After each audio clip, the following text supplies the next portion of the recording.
Olá, seja muito bem-vindo a mais um vídeo no nosso canal. Hoje nós vamos iniciar uma série de estudos na segunda carta de Pedro. E eu te convido, antes de qualquer outra coisa, a se inscrever aqui no nosso canal e ativar as notificações para você ser avisado a cada novo vídeo que a gente lançar aqui no canal. Também te convido a curtir esse vídeo e a compartilhar ele com outras pessoas. Antes da gente entrar propriamente dito no conteúdo dessa carta, a gente precisa aprender algumas questões sobre o contexto da carta. Onde essa carta foi escrita, para quem essa carta foi escrita. Essa carta foi escrita muito provavelmente de Roma, entre 65 e 67 depois de Cristo, perto da execução de Pedro. E isso a gente pode ver uma pista, né, no próprio livro, na própria carta de Pedro que nós vamos estudar, ali no versículo 14 do primeiro capítulo, dá a entender de que Pedro estava consciente de que a sua morte estava próxima. Assim como em sua primeira carta, os destinatários de 2 Pedro se encontravam em várias cidades nas províncias da Ásia Menor. Então, essa carta não foi escrita apenas para uma cidade ou para uma igreja local, mas para várias igrejas. É uma carta conhecida como uma carta geral, porque foi escrita para mais de uma igreja. E aqui, logo no versículo 1 da carta, Pedro se apresenta. Ele diz: Simão Pedro, servo e apóstolo de Jesus Cristo. Então ele escreve usando seu nome completo, digamos assim, Simão Pedro, né, trazendo aqui um pouquinho da memória do Simão, que conheceu a Jesus ainda como um pescador, né? Simão ainda era um pescador quando conheceu Jesus, e Pedro, né, o novo nome que ele havia recebido do próprio Senhor Jesus. E ele se apresenta como servo e apóstolo de Jesus Cristo. É interessante porque, por um lado, como servo, que também pode significar escravo, ele se coloca como igual de qualquer um dos seus leitores. Ele se coloca no mesmo patamar que os seus leitores. Ele é servo de Jesus Cristo. Mas ele não é apenas servo de Jesus Cristo, ele também é apóstolo de Jesus Cristo, ou seja, um enviado pelo próprio Jesus Cristo ressurreto.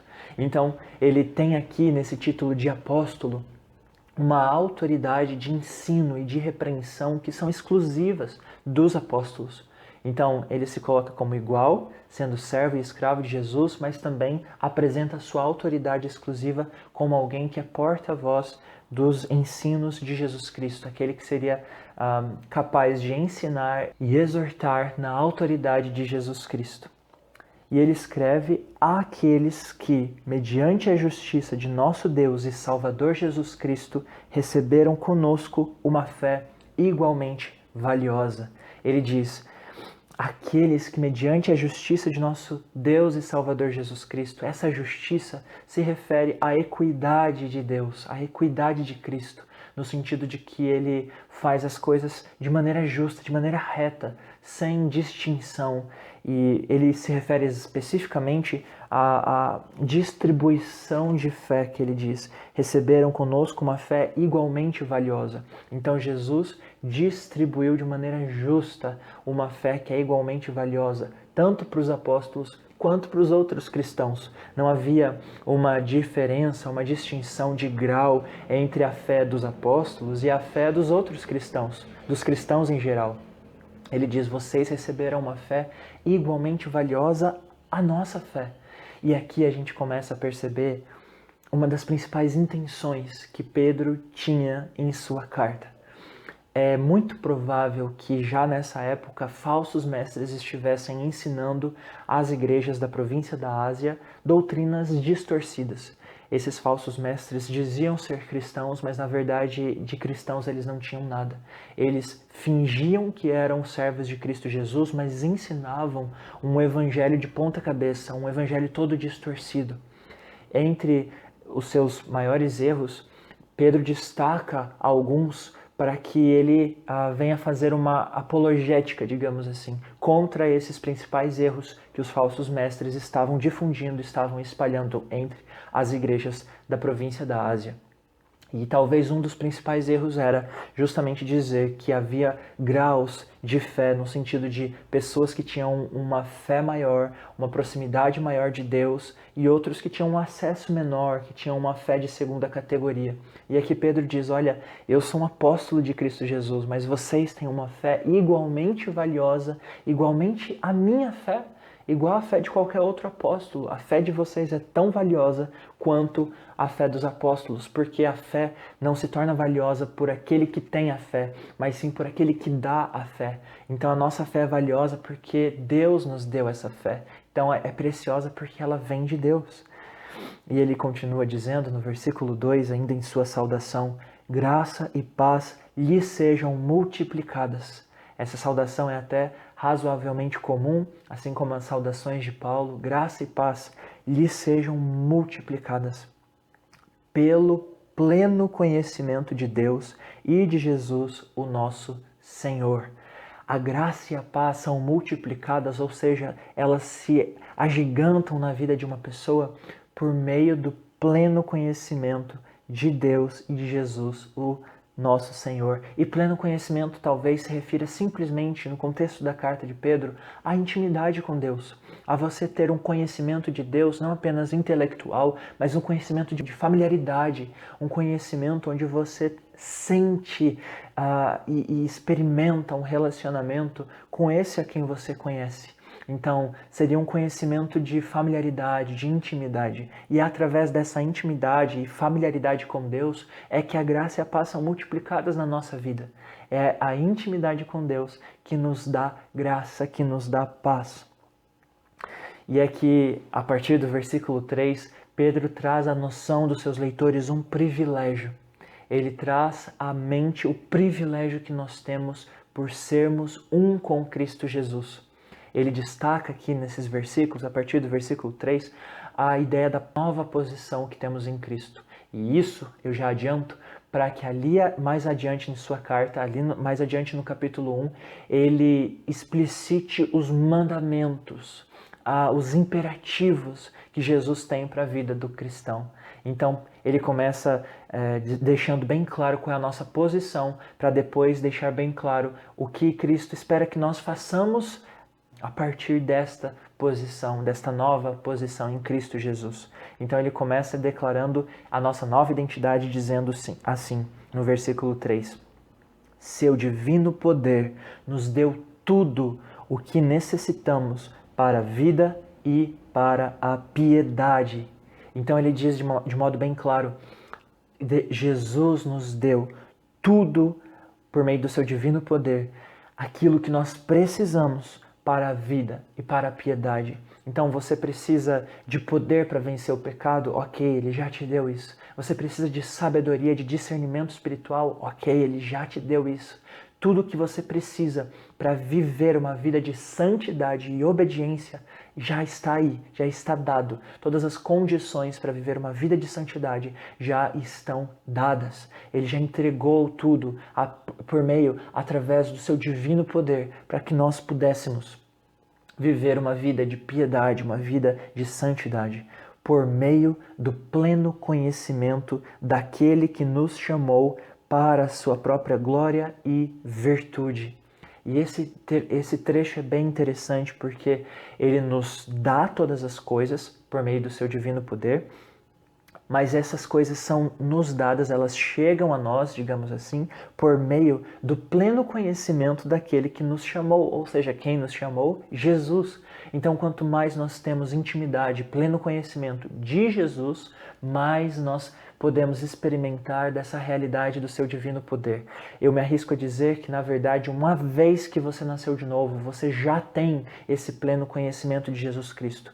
Você já possui intimidade com Deus simplesmente por ter nascido de novo, simplesmente por ter sido justificado, perdoado, regenerado pela obra de Cristo Jesus em sua vida, no momento em que você entregou sua vida para Cristo, em que você se arrependeu dos seus pecados e confiou sua vida nas mãos de Jesus Cristo. Então, a partir daquele momento, você já tem o pleno conhecimento de Cristo. E a partir do momento que você já tem o pleno conhecimento de Cristo, o seu divino poder te deu tudo que você necessita para a vida e para a piedade. É algo pontual, é algo de uma vez por todas. Você crê em Jesus, você já recebe por meio do pleno conhecimento que você tem agora de Cristo Jesus, pela plena intimidade que você tem com Cristo Jesus, você já recebe a vida e a piedade e tudo o que você precisa para exercer a vida e a piedade. Mas algo ainda interessante nesse final do versículo 3 ele nos concede tudo isso por meio do pleno conhecimento daquele que nos chamou para a sua própria glória e virtude. Mas esse termo para a sua própria glória e virtude, esse para, ele poderia ser traduzido também como por meio de, como nós vemos ali na Nova Versão Transformadora. Por meio da sua própria glória e virtude. Então, Jesus nos chama para a sua própria glória e virtude, mas ele também nos chama por meio da sua própria glória e virtude. Ele nos atrai pela sua glória e excelência de caráter. Virtude aqui pode significar essa excelência de caráter, essa beleza de caráter. Então ele se revela para nós como belo, como glorioso, como majestoso, e isso vai nos atraindo para perto dele. E quando nós entramos nesse relacionamento de intimidade com Cristo, nós podemos agora viver para a sua glória e virtude. Então é como um ciclo, a gente começa esse relacionamento com Jesus, sendo atraídos pela sua glória e virtude, e nós, no final das contas, podemos refletir em mais glória e mais virtude para Cristo Jesus. Nós acabamos refletindo o seu glorioso caráter através da nossa vida de piedade, a nossa vida de intimidade com Jesus. Então esse versículo é como um ciclo que começa com a glória de Jesus sendo revelada a nós e termina com a glória de Cristo sendo revelada através de nós.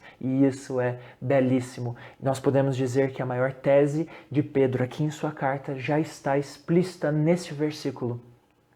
Essa intenção, é o grande objetivo de Pedro nessa carta, dizer que nós, se conhecemos verdadeiramente a Cristo, iremos refletir verdadeiramente o seu caráter em nosso viver prático, em nosso viver cotidiano. Essa é a grande tese, é a grande ideia que Pedro vai defender e vai explicar em toda a sua carta. E aqui nós entramos no versículo 4, onde ele diz: dessa maneira, ou seja, a partir disso, ele nos deu as suas grandiosas e preciosas promessas.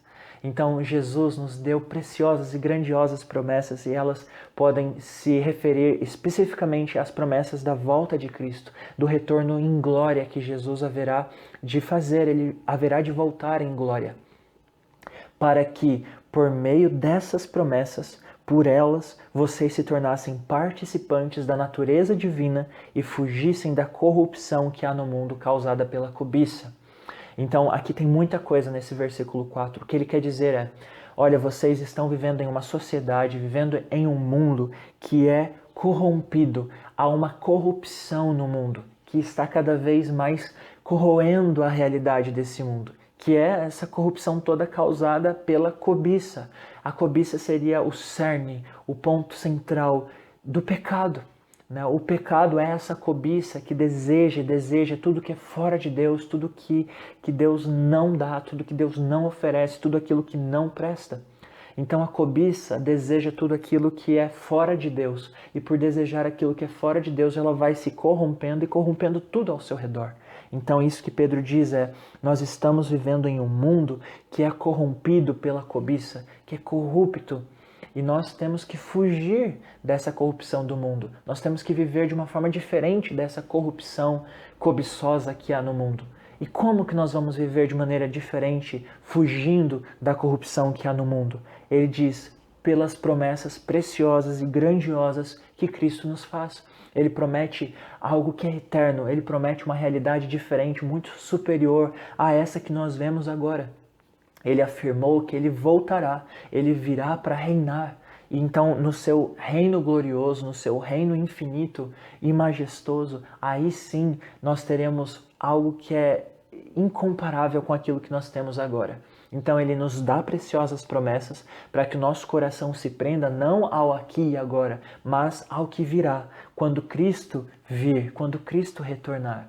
Então essa esperança alimenta dentro de nós uma vida que não se contenta com as propostas desse mundo, uma vida que não se contenta com as pequenas propostas que esse mundo faz, com os pecados que esse mundo nos oferece, enfim, com nada que esse mundo tem para nos dar, com nenhum pequeno lixo com aparência de tesouro. Nós não nos enganamos com o lixo desse mundo pensando que isso é tesouro. Nós sabemos onde está verdadeiramente o nosso tesouro. O tesouro do nosso coração está guardado com Cristo. Mas depois de ter dito tudo isso, depois de ter explicitado o privilégio que nós temos por sermos cristãos, por sermos filhos de Deus, por aguardarmos uma esperança que é muito maior do que esse mundo, por sermos filhos de Deus, por sermos novas criaturas, por tudo isso, né, que nós já somos e já temos, diante disso, ele nos faz um desafio. Então, depois do indicativo daquilo que nós já somos, vem o imperativo daquilo que nós devemos viver, devemos praticar. Então, Pedro segue dizendo o seguinte, no versículo 5. Por isso mesmo, então por isso, já que vocês fogem da corrupção desse mundo diante das promessas preciosas e grandiosas que Jesus nos faz para a eternidade, por isso mesmo, empenhem-se para acrescentar à sua fé a virtude.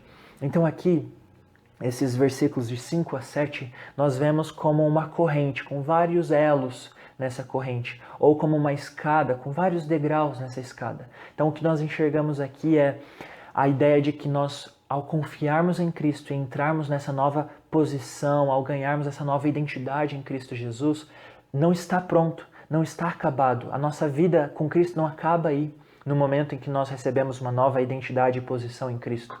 A nossa vida precisa continuar em uma jornada, em uma estrada que precisa ser percorrida. Então ele diz, acrescente a sua fé. Isso nos lembra talvez de Tiago, quando ele fala que, olha, a sua fé, se você diz apenas ter fé, mas não tem obras, como é que eu vou poder ter certeza de que a sua fé é real? Como eu vou poder ter segurança de que essa fé que você diz ter, ela é genuína? A verdadeira fé se demonstra ser verdadeira, se demonstra genuína através das obras, através da vivência, da conduta, da prática, da santidade. Então aqui é o que ele diz, acrescente sobre essa sua fé, essa sua confiança em Jesus, a virtude. E o que é a virtude? A virtude, ela é uma excelência de caráter, ela é uma bondade prática. É quando você vive com um caráter semelhante ao caráter de Cristo. Lembra alguns versículos antes? Diz que Jesus nos chamou por sua glória e virtude. Jesus tem virtude, Jesus tem excelência de caráter. E por isso nós também devemos acrescentar à nossa fé virtude e excelência de caráter. Em outras palavras, nós devemos andar de acordo com o caráter de Jesus Cristo. As pessoas devem olhar para nós e ver um caráter parecido com o caráter de Jesus. E ele diz, e a virtude acrescente o conhecimento. Então, não se contente com uma vida parecida com a de Jesus. E eu digo isso parecendo que é pouca coisa, não é, né? Mas a simples conduta boa, uma simples conduta bondosa e santa precisa de ser ainda mais desenvolvida com conhecimento. Você não deve parar de conhecer a Jesus simplesmente porque você já tem vivido algumas coisas como ele viveu, ou algumas coisas como o caráter dele. Você precisa continuar crescendo em conhecimento.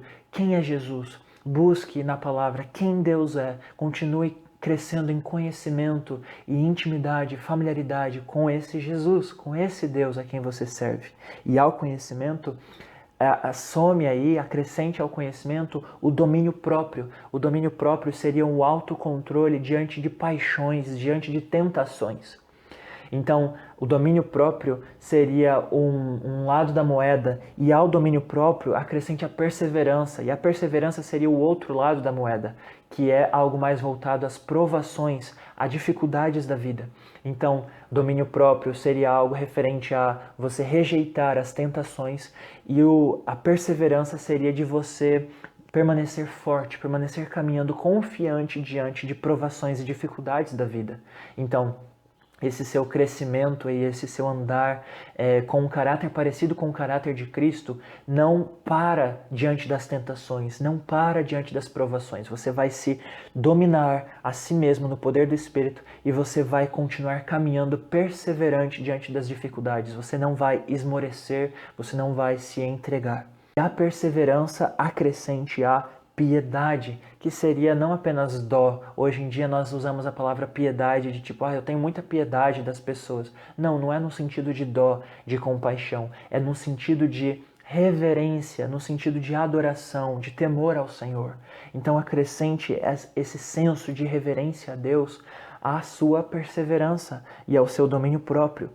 E a essa piedade acrescente a fraternidade, que é o amor por outros irmãos em Cristo, é a comunhão, é a vida em igreja, de dependência mútua, de edificação mútua. Mas não pare por aí, porque a sua fraternidade precisa ser somada ao amor. E o amor é o ápice aqui desse círculo, é o ápice dessa, vamos dizer assim, dessa corrente com vários elos. É o último elo dessa corrente, que é o amor por qualquer pessoa, o amor ao próximo, o amor seja aos seus inimigos, ou ao seu vizinho, ao seu próximo, enfim, aquele que conhece e aquele que não conhece a Cristo ainda. Então, esses versículos 5, 6 e 7 mostram pra gente aquilo que Cristo espera que nós vivamos, experimentemos a partir do nosso novo nascimento. Não pense que quando você chega no segundo degrau, você deixa o primeiro degrau. Quando você chega no quarto degrau, você deixa os degraus anteriores. Não é essa a ideia. A ideia de que é uma somatória. Tudo isso vai se acumulando. Uma característica vai se acumulando a outra e você vai amadurecendo na sua vida cristã. Então a ideia é de que a vida cristã vá amadurecendo em cada um desses aspectos. E uma notícia para você é: até o fim da sua vida nessa terra, você não terá amadurecido 100% em todas essas características, em todos esses elos da vida cristã. Você enquanto caminhar com Cristo, você vai ter que desenvolver cada uma dessas etapas. E não é um desenvolvimento que você fará na sua própria força, sozinho, jogado à própria sorte, mas o próprio Cristo estará com você e o próprio Espírito de Deus é quem efetuará em você com poder e grande amor todo esse desenvolvimento, todo esse amadurecimento de qualidades semelhantes às de Cristo. E ele continua aqui no versículo 8. Por quê? Por que nós devemos caminhar em tudo isso e adicionar e acrescentar cada uma dessas características uma sobre a outra? Se essas qualidades existirem e estiverem crescendo em sua vida, elas impedirão que vocês, no pleno conhecimento de nosso Senhor Jesus Cristo, sejam inoperantes e improdutivos. Você sabe, há alguns dos falsos mestres que estavam pregando mentiras e um falso evangelho pelas igrejas da província da Ásia, estavam ensinando que você poderia se elevar na sua fé, se elevar no seu conhecimento de Cristo, e quanto mais elevado você estivesse nesse conhecimento de Cristo, menos santidade você teria que viver. Ou seja, quanto mais íntimo de Cristo, menos santo você teria que ser. A santidade seria algo para iniciantes, seria algo para novos convertidos, mas aqueles que já tinham amadurecido muito não precisavam de ser santos, não precisavam de viver uma conduta reta, uma conduta boa, uma conduta semelhante à conduta de Cristo. Pelo contrário, é o que Pedro está dizendo. Pelo contrário, quanto mais você tiver pleno conhecimento de Cristo, ou seja, quanto mais intimidade você tiver com Cristo, mais parecido com Ele você vai estar. Então, se você já entrou em um relacionamento de intimidade com Cristo pela fé, se você já entrou se você já recebeu o novo nascimento de Cristo, você não vai viver em pecado, você não vai viver escravizado pelo pecado, você vai viver uma nova vida, você vai viver uma vida como a de Cristo. Então, é assim que você vai ter certeza que você nasceu de novo. Quanto mais parecido você estiver com Cristo Jesus. Ele diz, essas qualidades, essas características impedirão vocês de, no pleno conhecimento de Cristo, serem inoperantes e improdutivos. Vocês não vão parar de frutificar, vocês não vão ficar estagnados na vida cristã. Vocês vão continuar frutificando, vocês vão continuar produzindo, sendo operantes. É essa boa notícia que ele dá pra gente aqui. Por meio desse relacionamento com Cristo, vocês vão continuar produzindo muito fruto. E esse fruto vai ser justamente para vocês a segurança de que Cristo não é uma fantasia, de que a sua salvação, o seu novo nascimento não é uma mentira, uma fantasia, algo inventado por você mesmo, mas é algo real, é uma transformação que realmente aconteceu e está acontecendo ainda de uma forma mais e mais crescente na sua vida. Todavia, versículo 9, e aqui Pedro deixa um alerta: se alguém não as tem, está cego, só vê o que está perto. E aqui essa palavra só vê o que está perto pode significar fechar os olhos de modo proposital. Ele diz: se alguém não as tem, está cego porque quer, porque está endurecendo o próprio coração, esquecendo-se da purificação dos seus antigos pecados. Então aqui é como se Pedro dissesse: olha, cuidado, cuidado, não feche os seus olhos, não esqueça da purificação dos antigos pecados que Cristo já deu para você. Não viva como se você ainda estivesse naqueles antigos pecados. Pare com isso, não feche os seus olhos. Olhe para aquilo que Cristo já é para você, aquilo que Ele já tem feito na sua vida.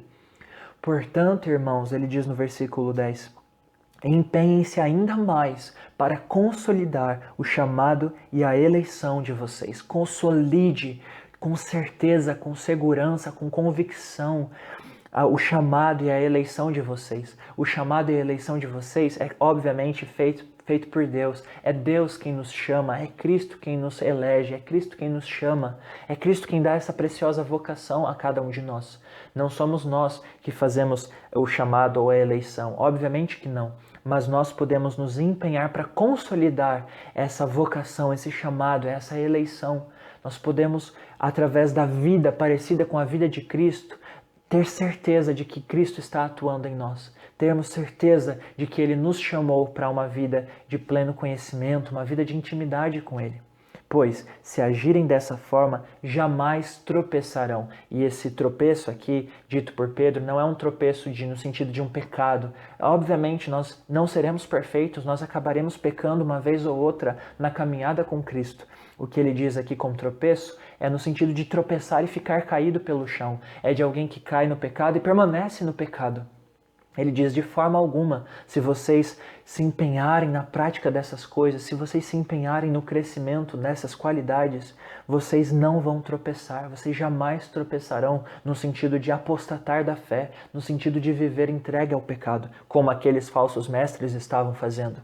E assim vocês estarão ricamente providos quando entrarem no reino eterno de nosso Senhor e Salvador Jesus Cristo. Aqui ele diz: quando vocês entrarem no reino de Cristo, quando Cristo vier em glória e vocês entrarem no reino dele, vocês não vão entrar como pessoas desprovidas, né? Pessoas que vão entrar com insegurança, com incerteza. Será que eu entro? Será que eu faço parte desse reino ou não? Pelo contrário, ele diz: vocês jamais tropeçarão e quando o reino chegar, vocês entrarão no reino com segurança, ricamente providos. A gente pode até talvez entender aqui que ele está se referindo a galardão. Vocês vão entrar nesse reino com tanta certeza de que vocês estavam prontos para esse reino, vocês estavam esperando esse reino, vocês foram preparados para esse reino. Então era isso justamente que vocês estavam esperando. É coerente, vocês são coerentes com esse reino. Então vocês vão entrar ricamente providos nesse reino, com segurança, com convicção. É isso que ele está dizendo. A vida nova que nós podemos experimentar na prática com Cristo Jesus nos dá a certeza da vida eterna, nos dá a certeza de que nós somos coerentes com aquilo que Cristo nos chamou para ser. Somos coerentes com a nova vida que Ele haverá de nos dar na eternidade e que na verdade nós já podemos experimentar agora mesmo. E aqui nós vamos ver um pouco mais do objetivo dessa carta, por que Pedro escreveu essa carta. E aqui ele fala um pouco sobre a verdade e suas testemunhas, a verdade do Evangelho e as testemunhas do Evangelho. Ele diz: por isso, sempre terei o cuidado de lembrá-los dessas coisas. Ou seja, que coisas? Da necessidade de se viver de modo coerente com aquilo que você crê. Se bem que vocês já sabem e estão solidamente firmados na verdade que receberam. E isso é extremamente interessante. Pedro não está escrevendo, ensinando coisas novas para os seus leitores. A ideia de Pedro nessa carta não é ensinar, é relembrar. E isso é importante para cada um de nós, porque talvez você já tenha muita instrução, talvez você já seja uma pessoa com muito conhecimento da palavra, já tenha sido discipulado, talvez já tenha feito seminário, enfim, você já seja uma pessoa com muito conhecimento sobre as Escrituras. Mas uma grande verdade sobre você é que você ainda continua carente de ser lembrado dessas verdades. Você precisa ser lembrado da verdade do Evangelho. Nós todos, como cristãos, necessitamos ser lembrados. Ele escreveu essa carta para essas igrejas, Pedro escreveu essas cartas para os seus irmãos dessas igrejas na província da Ásia, para lembrá-los de coisas que eles já sabiam, de coisas das quais eles já estavam solidamente firmados. Eles já estavam solidamente firmados, na verdade. Eles não precisavam ser ensinados acerca dessas verdades, eles já sabiam. Eles precisavam era ser encorajados, exortados a praticarem aquilo que eles já sabiam ser verdade. É a mesma coisa sobre cada um de nós. Nós já sabemos muita coisa. Agora nós precisamos colocar em prática aquilo que nós já sabemos. Ele continua no versículo 13 dizendo: considero importante, enquanto estiver no tabernáculo deste corpo, despertar a memória de vocês. Então, enquanto eu estou nesse corpo, enquanto eu estou vivendo aqui, eu quero despertar a memória de vocês. Despertar a memória para que vocês continuem praticando essa verdade. Porque sei, e aqui Pedro diz algo muito interessante, eu sei que em breve deixarei este tabernáculo como nosso Senhor Jesus Cristo já me revelou.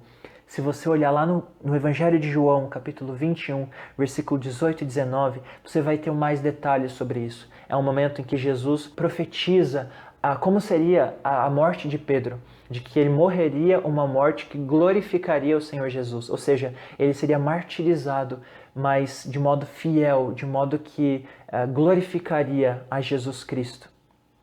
E ele diz, olha, eu sei que já está chegando esse tempo, eu já estou idoso, Pedro já provavelmente já estava preso aqui, né? Talvez ali no Império de Nero, né? Que estava perseguindo muitos cristãos. Então ele pensou, olha, eu já estou idoso, eu já estou preso aqui, então logo logo eu sei que eu vou partir, mas antes de eu partir eu quero fazer vocês muito seguros daquilo que Cristo ensinou para vocês. Eu quero trazer à memória de vocês a verdade sobre Cristo. Eu me empenharei para que também depois da minha partida vocês sejam sempre capazes de lembrar-se destas coisas. Então por isso Pedro estava escrevendo esta carta, para que fosse um lembrete eterno. Mesmo depois que Pedro já tivesse partido, esta carta estaria ali para lembrar os seus leitores das verdades centrais do cristianismo, da verdade de que você não apenas deve crer de modo correto, mas você deve viver de modo correto. A vida correta flui de uma crença correta. Se você crê no verdadeiro evangelho, você vai viver de modo coerente com ele. E era essa a grande mensagem que Pedro gostaria que ecoasse na mente dos seus leitores, mesmo após a sua morte. De fato, não seguimos fábulas engenhosamente inventadas quando falamos a vocês a respeito do poder e da vinda de nosso Senhor Jesus Cristo. Então ele diz, olha, nós os apóstolos não inventamos essa ideia de que Cristo voltará em glória. A gente não inventou essa ideia de que Jesus voltará um dia. Nós sabemos que ele voltará. Nós sabemos que Jesus virá. Ao contrário, nós fomos testemunhas oculares da sua majestade, é o que ele diz. Nós não inventamos isso. Nós fomos testemunhas da glória de Jesus, da majestade de Jesus. Eu e mais outros apóstolos fomos testemunhas oculares dessa manifestação gloriosa que Cristo haverá de trazer de modo pleno no futuro. Ele recebeu honra e glória da parte de Deus Pai, quando da suprema glória lhe foi dirigida a voz que disse, este é o meu Filho amado de quem me agrado. E quando aconteceu isso? Isso aconteceu ali no Monte da Transfiguração. Você pode ver isso, por exemplo, ali em Mateus 17,5, que era também um cumprimento de uma profecia anterior lá de Isaías, capítulo 42, versículo 1. Então a ideia do Monte da Transfiguração é o seguinte, é como se fosse uma antecipação, um antegosto da glória que Cristo manifestará na sua segunda vinda. Então ali no Monte da Transfiguração, Jesus revelou para Pedro, Tiago e João a sua glória, a glória que ele haverá de manifestar de modo pleno e final quando ele voltar em sua segunda vinda. Nós mesmos, Pedro diz, nós mesmos ouvimos essa voz vinda dos céus quando estávamos com ele no Monte Santo.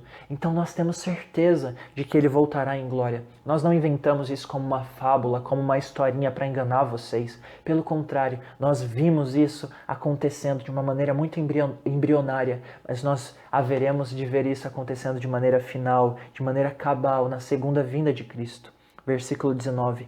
Assim temos ainda mais firme a palavra dos profetas, ou seja, aquilo que os profetas disseram nas Escrituras, no Antigo Testamento. Nós podemos ter ainda mais certeza daquelas profecias, das partes proféticas que ainda restam ser cumpridas. E vocês farão bem se a ela prestarem atenção, como a uma candeia que brilha em lugar escuro, até que o dia clareie e a estrela da alva nasça no coração de vocês.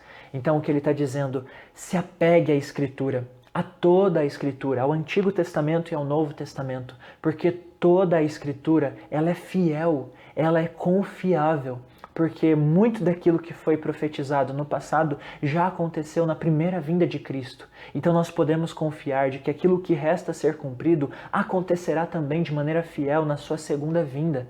Então não duvide das Escrituras, se apegue à Bíblia, se apegue à Escritura como uma lanterna, como uma luz na escuridão. Enquanto nós andamos nesse mundo que está cada vez mais se corrompendo pela cobiça, enquanto nós caminhamos por essa escuridão, nós nos apegamos à lanterna, à luz das Escrituras. A Bíblia é a fonte de luz, é a fonte de esperança que nos lembra que Cristo virá, que Cristo voltará em glória, em majestade, com poder. Ele voltará. Então, deixe as Escrituras ser a fonte de esperança para você, para que você continue caminhando de modo coerente com a sua nova posição em Cristo. Continue confiante, porque não será em vão. Cristo voltará e quando Ele voltar, você entrará ricamente provido em seu reino de glória, porque você viveu de modo coerente com Jesus, baseado com fé nas promessas que Ele fez nas Escrituras. Então perceba como tudo aqui está tão atado, é um ciclo, tudo aqui está tão conectado, uma ideia está conectada à outra, em tudo que Pedro fala para a gente aqui neste capítulo 1. E ele diz no versículo 20, antes de mais nada, saibam que nenhuma profecia da Escritura provém de interpretação pessoal. Ou seja, nenhum profeta inventou nenhuma profecia. Nada do que está escrito na Bíblia veio da mente dos próprios autores bíblicos. Pois jamais a profecia teve origem na vontade humana, mas homens falaram da parte de Deus impelidos pelo Espírito Santo. Então a ideia aqui desses últimos versículos do capítulo 1 é a ideia de que confie nas Escrituras, porque elas são inspiradas por Deus, elas são inspiradas pelo Espírito Santo. Os próprios autores bíblicos foram impelidos pelo Espírito Santo, foram conduzidos e guiados pelo Espírito Santo em todos os seus escritos. Aquilo que a gente vê na Bíblia não foi mera inspiração humana, mero desejo humano. Não veio nada da mente humana, não veio nada simplesmente da mente humana. Todas aquelas profecias, toda aquela revelação que nós encontramos nas Escrituras, tanto no Antigo como no Novo Testamento, vem do Espírito Santo, vem da revelação de Deus. É Deus revelando pelo Espírito Santo através daqueles homens.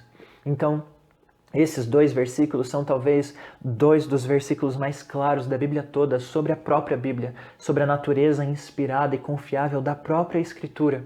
Então você pode confiar nas promessas da Bíblia e você pode viver de modo coerente com elas, renegando as paixões do mundo corrompido, porque elas vieram do próprio Deus. A Bíblia veio do próprio Deus. Obviamente ele usou seres humanos, não apenas como ferramentas mortas, ele usou cada um daqueles seres humanos como meios de registro da sua escritura, usando cada personalidade, cada talento, cada dom que aquelas pessoas tinham. Especificamente, ele havia escolhido cada um dos autores bíblicos por conta de suas habilidades. Então, os autores bíblicos não estavam insano ou em transe, eles não estavam dormindo enquanto escreviam.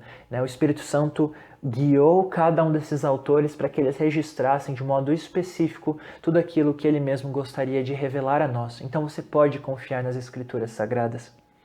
E aqui eu gostaria de finalizar com algumas sugestões de aplicação diante do que nós vimos neste primeiro capítulo de 2 Pedro. Em primeiro lugar, nós devemos viver de modo coerente com nossa nova posição em Cristo. Se você já nasceu de novo, você deve viver de modo coerente com essa sua nova identidade. Ande em santidade, ande de acordo com Cristo, com o que Cristo gostaria que você vivesse, do modo que Cristo gostaria que você andasse. Lembra, isso não deve vir da sua força de vontade, mas deve vir da sua intimidade com Deus. Quanto mais intimidade você viver e experimentar com Cristo, de modo natural você viverá essa santidade na prática. Então, exerça de modo coerente aquilo que você já é em posição diante de Deus. Devemos confiar na Bíblia inteira, Antigo e Novo Testamento, como razão de nossa esperança. Essa seria a segunda sugestão de aplicação que eu deixo para você. Nós devemos confiar na Bíblia toda como a razão de nossa esperança. Não apenas nas profecias que nós encontramos no Novo Testamento, mas também nas profecias que encontramos no Antigo Testamento. Toda a Escritura é confiável em tudo que ela diz, tanto naquilo que já se cumpriu, quanto naquilo que ainda haverá de se cumprir na segunda volta, na segunda vinda de Cristo. Devemos despertar a memória uns dos outros em relação ao Evangelho. Essa é a terceira sugestão de aplicação que eu deixo. Nós devemos lembrar uns aos outros das verdades que já conhecemos. Não apenas ensinar uns aos outros. É claro que nós temos que ensinar pessoas que ainda estão aprendendo algumas verdades espirituais, algumas verdades bíblicas, mas nós também devemos lembrar uns aos outros, trazer à memória uns dos outros aquilo que nós já conhecemos, as verdades que nós já aprendemos, para que nós possamos viver de modo coerente com elas. Então, eu realmente espero que tudo isso que nós vimos aqui no capítulo 1 te fortaleça e te encoraje a viver de um modo ainda mais íntimo, de um modo ainda mais coerente na sua jornada com Cristo. Que você também possa ser usado por Deus como um instrumento na vida de outras pessoas, de outros irmãos. E eu gostaria de encerrar dizendo isso. Compartilhe isso que você aprendeu nesse vídeo, nesse capítulo de 2 Pedro, com outras pessoas. Compartilhe esse vídeo, mas não compartilhe apenas o vídeo, compartilhe você mesmo, com o seu testemunho, com o seu próprio relato, aquilo que Deus está fazendo na sua vida através do estudo da palavra. Então, que Deus te use, esse é meu desejo, que Deus use a sua vida na vida de outras pessoas, para encorajá-las, para fortalecê-las na caminhada com Jesus Cristo. E que você mesmo seja uma demonstração visível, onde quer que você ande, de quem Cristo é. Que as pessoas olhem para você e vejam a luz de Cristo brilhando no meio da escuridão desse mundo em que nós vivemos. Então, eu também gostaria de te convidar a entrar num link que está aqui na descrição desse vídeo para entrar no nosso canal do Telegram. E ali você pode baixar os slides que eu utilizei aqui nesse estudo. E você pode fazer talvez uma revisão ali dos seus próprios estudos usando aqueles slides, ok? Então, que Deus te abençoe e na próxima semana, se assim o Senhor permitir, nós continuaremos esse estudo da segunda carta de Pedro. Um grande abraço e até lá!